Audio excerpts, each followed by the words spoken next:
Hello everyone, एक बार फिर से आप सभी का वेलकम है आपके अपने इस चैनल पे, जहां पे आपको CUET PG के रिगार्डिंग जो भी अपडेट जो भी इन्फॉर्मेशन होती है उसको वीडियोस के माध्यम से शेयर किया जाता है। तो अगर आप लोग हमारे चैनल पे फर्स्ट टाइम विजिट किए हैं तो आप ज़रूर से सब्सक्राइब कर लीजिए, क्योंकि अलग अलग यूनिवर्सिटी आपकी काउंसलिंग करवाएगी। तो काउंसलिंग कैसे करवानी है, कौन कौन से इंपॉर्टेंट डॉक्यूमेंट होते हैं, कितनी कट ऑफ जाती है, बहुत सारे इंपॉर्टेंट पॉइंट होते हैं जो कि हम आपको वीडियोस के माध्यम से क्लियर करेंगे। तो आप लोग फ्री ऑफ कॉस्ट इस चैनल को सब्सक्राइब कर सकते हैं। अब आज किस वीडियो में हम लोग बेसिकली बात करने वाले हैं यूनिवर्सिटी ऑफ दिल्ली का जो एडमिशन प्रोसेस है, कंप्लीट डिटेल इस वीडियो के अंदर हम आपको बता के जाएंगे। तो अगर आप एक सीरियस स्टूडेंट है तो इस वीडियो को देखिए। अगर आप भगा भगा के वीडियो को देखेंगे तो मे भी आपको चीज़ें क्लियर नहीं हो और फिर आप कमेंट बॉक्स में कमेंट करेंगे कि सर इसका क्या होगा, इसका क्या होगा। तो प्लीज़ आप पेशेंस रख के वीडियो को पूरा वॉच कर लीजिएगा, ठीक है।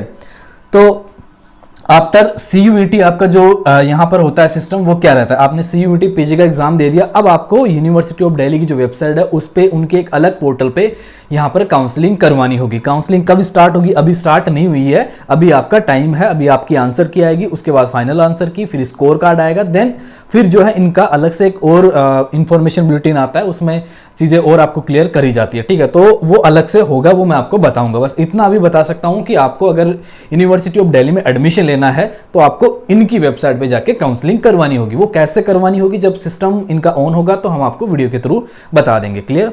तो देखिए यहाँ पर जो एडमिशन होते हैं वो थोड़े अलग अलग तरीके से होते हैं। कैसे, पहला यहाँ पर हो गया कि जो रेगुलर बेस एडमिशन है वो आपके किसके थ्रू होंगे, वो CUET PG के थ्रू। अगर आपने CUET PG का एग्जाम दिया है तो फिर जो है आपको इजीली एडमिशन मिल जाएगा। इसके अलावा यहाँ पे एक स्कूल ऑफ ओपन लर्निंग होता है एस वेल, तो उसके लिए भाई आपको अलग से इनकी वेबसाइट है, उस पर जाके चेक करना पड़ेगा। बाकी CUET वाला जो है कॉमन सीट एलोकेशन सिस्टम जो है उसके थ्रू आपको एडमिशन मिलेगा, वो उसका अभी मैं आपको समझाऊंगा, आप पूरा देखिए, ठीक है। इसके अलावा यहाँ पे जो है NCBAB में एडमिशन अगर आपको लेना है तो वो आपको CUET PG के थ्रू मिल रहा है। मतलब आपने CUET PG दिया तो NCBAB में आपको एडमिशन मिल जाएगा। अब देखो ये NCBAB क्या होता है, इन शॉर्ट मैं आपको बता देता हूँ। वो फीमेल कैंडिडेट जो कि दिल्ली के है, नेशनल कैपिटल में आते हैं, तो उनको जो है यहाँ पर यूनिवर्सिटी ऑफ दिल्ली अलग फैसिलिटी अवेलेबल करवाती है। मतलब उनको ही एडमिशन मिलता है वैसे कॉलेजेस में। तो अगर उन्होंने CUET PG का एग्जाम दिया है तो जो है वो भी यहाँ पर एडमिशन ले सकते हैं जब आपका काउंसलिंग पोर्टल ओपन होगा। तो आपको ध्यान रखना है यहाँ पर क्या है कि देखो कम नंबर भी अगर आपके हैं तो एडमिशन मिल जाता है। जहाँ तक मेरा एक्सपीरियंस है, जैसे लास्ट ईयर उससे लास्ट ईयर, ठीक है, स्टूडेंट एग्जाम देते हैं तो फीमेल कैंडिडेट को मिल जाता है। तो अगर आप दिल्ली के हैं तो आप एक बार देख लीजिएगा, अगर आपको यहाँ पर लेना, अगर अच्छे नंबर है तो फिर टॉप कॉलेज में ही लेना है। बट इनकेस अगर नंबर कम भी है तो फिर आप यहाँ पर NCBAB के अंदर भी ट्राई कर सकते हैं, फीमेल कैंडिडेट जो कि दिल्ली की है, क्लियर। अब इसके अलावा यहाँ पे ये दो चीजें हो गई आपकी। यहाँ पे देखिए इंपॉर्टेंट पॉइंट में क्लियरली लिखा हुआ है कि जो है यहाँ पर जो आपके एडमिशन होंगे वो आपके होंगे PG के जितने भी प्रोग्राम है वो होंगे आपके कॉमन सीट एलोकेशन सिस्टम, जिसको बोलते हैं CSAS पोर्टल, ठीक है। ये क्या है, ये अलग से इनका पोर्टल बनेगा काउंसलिंग के लिए। उस पोर्टल पे आपको विजिट करके पूरा काउंसलिंग का प्रोसेस कंप्लीट करना है। कॉलेज बताएंगे आपको, यूनिवर्सिटी ऑफ दिल्ली के साउथ कैंपस में काफी अच्छे कॉलेज है, नॉर्थ कैंपस में भी आपके कॉलेज है, ठीक है, और आउट कैंपस भी है। तो जब काउंसलिंग प्रोसेस स्टार्ट होगी तो कॉलेज की लिस्ट आएगी कि आपको फर्स्ट पे किस कॉलेज को रखना है, सेकंड पे किसको रखना है, थर्ड पे किसको रखना है, फोर्थ पे किसको रखना है। वो एक चॉइस होगी। अभी आपने CUET PG का एग्जाम दिया, आपके पास कोई चॉइस नहीं थी, ऊपर नीचे कैसे भी वो हो जाता था, तो वहां वो फाइनल चॉइस नहीं थी। अब पूछेगा जब आप इस पोर्टल पे काउंसलिंग करवाएंगे ना, तो जैसे मान लीजिए कि आपने हंसराज को फर्स्ट पे रख दिया, हिंदू को 2 नंबर पे रख दिया, इस तरीके से जो आपकी इच्छा अनुसार आप रखना चाहे वो रख सकते हैं। और फिर उसी हिसाब से आपका प्रेफरेंस देखा जाएगा। अगर आपको फर्स्ट वाले की कट ऑफ क्लियर कर रहे हो तो फर्स्ट में मिल जाएगा, सेकंड की कर रहे हो तो सेकंड में मिल जाएगा।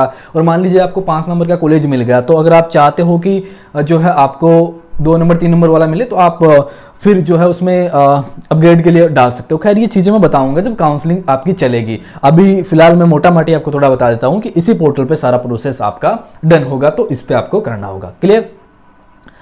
एंड हाँ, ये बता दिया मैंने कि आपको इसी पोर्टल के थ्रू आपको जो है सारा प्रोसेस यहाँ पर देखने को मिलने वाला है। इसके अलावा यहाँ पे देखिए बहुत सारे इंपॉर्टेंट पॉइंट लिखे हुए हैं, जैसा कि मैंने स्टार्टिंग में आपको बताया था। अगर नहीं बताया तो फिर से मैं बता देता हूँ कि कोई भी मिस्टेक नहीं करनी है, सिंगल मिस्टेक आपको नहीं करनी है। कई बार क्या होता है कि स्टूडेंट का एडमिशन सीधा कैंसिल हो जाता है, उसको पता ही नहीं चलता कि क्या रीजन क्या था, जबकि इन्होंने अपने इंफॉर्मेशन बुलेटिन में क्लियरली दे रखा है कि अगर आप मिस्टेक करते हो, जो भी सेक्शन यहाँ पर है, ये चीज़ें आपको बहुत सारे लोग नहीं बताते हैं, बट मैं आपको क्लियरली बता रहा हूँ कि प्रोस्पेक्टस में ये चीज़ें लिखी हुई है। जब आप इनके प्रोस्पेक्टस को डिटेल से पढ़ते हो तो अगर आपने मिस्टेक करी है तो आपका एडमिशन कैंसिल हो सकता है, मतलब आपने कुछ गलत डॉक्यूमेंट लगा दिया, सही डॉक्यूमेंट नहीं लगाया, तो इन चीज़ों का आपको ध्यान रखना। फिर क्या होता है कि डायरेक्टली एडमिशन कैंसिल हो जाता है, फिर आप सोचते हो यार मेरा एडमिशन कैंसिल कैसे हो गया, तो कारण आपके पास था, आपने खुद किया, तो इस वजह से, ठीक है। इसके अलावा यहाँ पे जो डॉक्यूमेंट वगैरह के लिए है वो यहाँ पर इन्होंने दे रखा है कि जो है आपको डॉक्यूमेंट यहाँ पर तैयार रखने हैं। जब आपका CS पोर्टल ओपन होगा तो उस समय आपको उन सब की जरूरत पड़ेगी। अभी तक आपने CUET PG का फॉर्म भरा, वहाँ कोई डॉक्यूमेंट नहीं लगा, लेकिन यहाँ पर आपको जो डॉक्यूमेंट वाला सिस्टम है वो देखने को मिलने वाला है। ये जो कॉमन सीट एलोकेशन वाला सिस्टम होगा उसमें आपको और चीज़ें क्लियर होगी जब ये आपका ओपन हो जाएगा, ठीक है।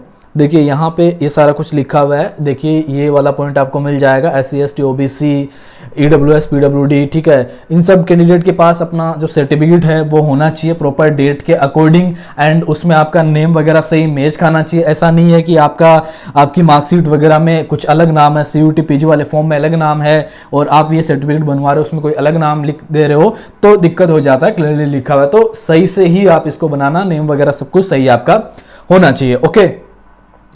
एंड इसके अलावा देखिए एक और इंपॉर्टेंट पॉइंट है कि जो गैप ईयर वाले स्टूडेंट है उनको कोई दिक्कत नहीं होता है। कई बार स्टूडेंट कहते हैं कि यार सर मैं 2 साल का गैप है, 3 साल का गैप है, कोई दिक्कत नहीं है। यहाँ पे क्लियरली लिखा हुआ है कि उनको कोई रोक टोक नहीं है और बाकी मिनिमम एज लिमिट का भी कोई इसमें इशू नहीं है। कुछ कोर्सेस है उनमें है, बाकी मोस्टली कोर्सेस में आपको उसका भी कोई दिक्कत नहीं होगा, ठीक है। तो ये है। अब अगर आप लोग देखेंगे मिनिमम एलिजिबिलिटी क्राइटेरिया तो यहाँ पे 50% जनरल OBC NCL या EWS के लिए, बाकी SC ST PWD के लिए 45% यहाँ पर दिया गया है। और अब आप जो है कोर्स के अकॉर्डिंग यहाँ पर चेक कर पाएंगे आपका जो भी कोर्स है। अब जैसा कि मैंने लिखा यहाँ पर कि सीट कितनी है आपके कोर्स में, तो आप इसी इंफॉर्मेशन बुलेटिन से चेक करेंगे। यहाँ पे सभी कोर्सेज का जो सीट है वो दिया गया है, आप लोग यहाँ पर देख सकते हैं। देखिए मैं एक कोर्स का आपको बता देता हूँ जिससे आपको और क्लियर यहाँ पर हो जाएगा, ओके। बहुत सारे कोर्सेज यहाँ पर है एक्चुअली, बट आप किसी एक कोर्स का यहाँ पर समझ सकते हैं। तो यहाँ पे देखिए कोर्स का जो एलिजिबिलिटी क्राइटेरिया है वो दिया हुआ है कि आप जो है इनमें से किसी भी में भी ये सारा मतलब फॉलो करते हो क्राइटेरिया तो आप इजीली एडमिशन ले सकते हो। यहाँ पर 2 कैटेगरी है बेसिकली, कैटेगरी 1 और कैटेगरी 2।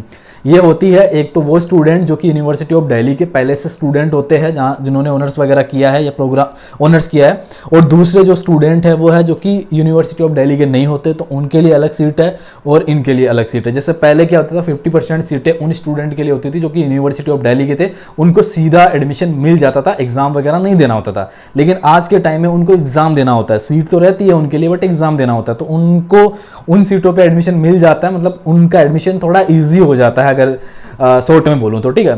तो इस तरीके से आप लोग यहाँ पर चेक कर सकते हैं। अब अगर मैं आपको डॉक्यूमेंट्स की बात करूँ मोटा माटी, तो जैसे आपका कैटेगरी सर्टिफिकेट वाला मैंने थोड़ा सा हाईलाइट कर ही दिया था। जो भी SC ST EWS के जो भी स्टूडेंट है उनके पास उनका सर्टिफिकेट होना चाहिए डेट के अकॉर्डिंग, ठीक है।